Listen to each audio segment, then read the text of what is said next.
Já, Rúnar, ég bara ekki svona góður í frádrætti. Þetta hvað, 40-50 stiga tap, hvað að gerast þér? Ef ég hefði öll svörin við því, þá myndi ég gera það. Svo þetta endaði í 25 eða 45-50, það kannski ekki alveg stærkt atriði. Allavega ekki mínum huga.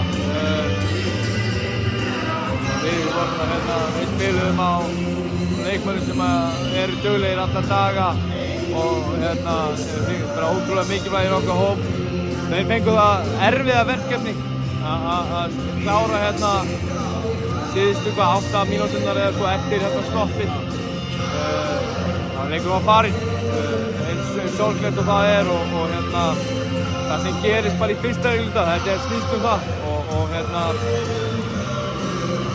okkar viðbrögð við KR-liðinu í dag voru ömurleg. Það er bara eins og það er. Og þeir, við erum ekki fysikal, við erum ekki að gera hlutina erfiða fyrir og við erum bara ekki nægilega einbeittir. Við eigum að skipta og menn eru ekki að hlusta. Við eigum að rótera á skotmenn og við sitjum bara langt eftir. Við búum til þetta sjálfstraust í KR-liðinu. Og þeir komast bara á bragðið. Við sáum Laggo með 30 stig, þetta er bara í hálfleik, klikka ekki skoti. Þórir farinn að setja 3 metra fyrir utan þegar við erum eitthvað farnir að pröfa eitthvað svæði bara til þess að gera eitthvað til að brjóta leikinu.